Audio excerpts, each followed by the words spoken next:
Hi everyone, hope you are doing well from wherever you're watching this channel, depending on your time zone. Now today we have not come here to analyze anything. I have just come here to talk about the Mumias East Member of Parliament, Peter Salasya, aka PK. Madam Speaker, sir. Madam Speaker, sir, there is also, we are having a lot of issues to speak. Madam Speaker, sir. Madam Speaker, pole ndio napata. Aya. So, I also want to ask about this issue of electricity. Like most of the women there, they were telling me that when I go to the parliament, they want to see me on the TV when I speak. My minutes are there over or not yet? I also want to I want to congratulate Now today, the Mumias East Member of Parliament, Peter Salasya, was giving his maiden speech at the National Assembly. And in his speech, Peter Salasya repeatedly referred to the Deputy Speaker of the National Assembly, Gladys Sholei, as Madam Speaker, sir. Even after being corrected, Peter Salasya again repeated referring to Gladys Sholei as Madam Speaker, sir. And the Kenyans are talking about this. Some are excited and some are calling him out. Some are criticizing him. And that is the nature of Kenya. You are free to speak what you want as long as you're not harming anyone. And beside this, Peter Salasya also went further to tell the members of parliament that since he was monolized in high school, he is not going to allow anyone to monolize him again in the National Assembly or in the parliament. So that means Peter Salasya, whether he's going to make a mistake, whether he's going to get it right, he's going to still stand out and speak his mind. Whether it's wrong or right, he will speak his mind. And for me, that's making sense. And of course, I'm one of the people who admire this young guy, the way he's playing his politics and how he got to power. And by the way, I want to use this opportunity to just go back and explain to you, some of you who don't know, how Peter Salasya got to be elected in Mumias East. Because remember, Salasya getting to office, it was not an easy deal. Not easy the way you could think or imagine. And I will explain to you shortly, but before I go deep into that, just a quick request. You might be watching this channel, but you're not subscribed, so my humble request, please consider subscribing so that another time, once we release a video like this one, you will always get notified. Again, to all our channel subscribers and anyone who drop comment, I must say thank you so much for your unconditional support. Again, I'm requesting you to give our video a thumbs up so that YouTube can recommend our videos to more viewers. Back to our discussion.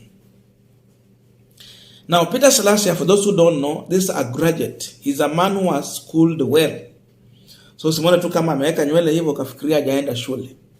Watu wa Mumias East wamesomesha kijana. And this is one man who went to campaign without a single penny in Mumias. Many people dismissed him. And remember, he was vying in an area where they had a member of parliament who has served 3 terms consecutively. The immediate former member of parliament, Bernard Washiali. I'm going to Ben Washali, in short. Ben Washali has served the people of Mumias East 3 terms. But on the 4th time, he said he is not going to vie. He's going to allow other people also to come out and emerge and serve the people. But we understand Ruto had given him a job to do, to lead the UDA campaign in Kakamega, and that is why he relieved himself from that position. But again, he had a project. He came with a man, and many people thought that because he has served 3 terms, and he's a leader who has been so much respected in Mumias, then people are going to align on the person that is going to bring to the public. But that UDA candidate was number 3. It was Peter Salasya, the ANC candidate, and then the UDA candidate. So he emerged. Remember, ANC had money, and even UDA had too much money. But this is a man who had no money to give as handout. If you're looking for a real example of a member of parliament who does not understand the language of handout, then Peter Salasya is the man. This is a man who did not have even a house. But because his opponent were using his weakness to decampaign him, he decided to use his weakness as an advantage in his campaign. So alikuwa anaenda anaambia watu sema najua hata wamesema sina nyumba. And when the public heard this, the residents of Mumias East went to an extent of contributing money, and they went personally to build a house for PK Salasya. So his own people who voted for him went and built a house for him. And as you're speaking now, Peter Salasya has a nice house and he has a home where his people that is representing in the National Assembly can visit him freely at any given time. So that is the man. And remember, he was elected on DAP party, and DAP is in the umbrella of Azimio la Umoja. From nowhere. So even DAP party was not a popular party. It was ODM, and of course we had ANC and UDA. But he emerged from a very tiny political party. For me, up to that level, I congratulate him and I admire his kind of politics.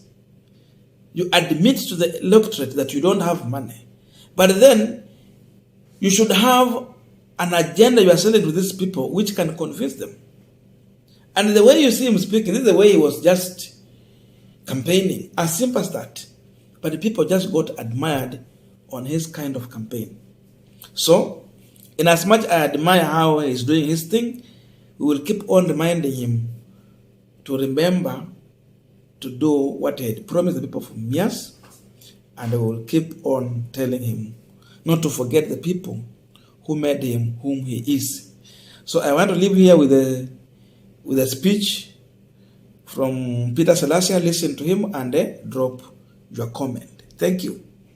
Leadership in terms of oversight in those peak, they should not be given an opportunity to be in those committees so that we can have right people to provide oversight. We have seen many parastatals in this country, like Nzoia Sugar, others are not performing very well. And this house should be providing enough oversight to do the necessary job. When the president talks about the issue of the electricity, I support that move very 100%. Because you realize that the cost of doing business in this country is very high. And it's very important that right now we must legislate on how we can reduce the cost of electricity by allowing other consumers so that it should not be only the Kenyan to provide electricity in this nation. We must do away with that monopoly. And even Kenya Power is not doing so well in terms of that. So it's also another area, as we're going forward, we need also to legislate on that. I also want to congratulate him when he spoke about our issue of the agriculture. And this is an area whereby we need to do value addition. Most of the things are being imported, things that have really weakened Kenya shilling. And so we must also do a lot in terms of research and get to know going forward how we can make our life for our Kenyans to go down. Another issue that I'll also address is that about the issue of I've been brought in this house because I've been fighting for the revival of Mumias sugar. And you realize that the sugar industry has been taken over by cartels in this country. You find one person only has 60 companies, but our industries for the government are not performing so well. So I want to ask this house that we must push forward so that we can have the sugar bill going through so that we don't, and there is that animal called AFA. Mr. Speaker, sir, Madam Speaker, sir, my wish to you is that AFA must be disbanded, because that AFA, and this issue, because this is an agricultural economy, we cannot say that all food crops can be, every crop is being put as food crop. So let the sugar be a cash crop. So they have, and that's why there is a lot of confusion in that AFA, Madam Speaker, sir. Madam Speaker, sir, there is also, you know, we are having a lot of issues to speak. Madam Speaker, sir.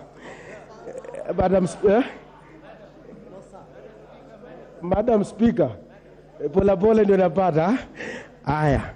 So I also want to ask about this issue of electricity. Like most of the women there, they were telling me that when I go to the parliament, they want to see me on the TV when I speak. And so there is that called RAIA or something of the sort. It's not performing so well the way Kera is also doing its work. So my request is that we need to get more transformers in our villages so that more women can get electricity and follow programs the way it's happening the other side. So, Madam Speaker, sir, I'm so grateful. I'm so grateful in this Maiden speech. As youth, we are going to deliver. My minutes, are they over or not yet? Alafu, I also want to I want to congratulate Madam Boss Sholei. You know, when we were, you have a lot of information. In terms when we are there, you guided me last time when I was asking many questions.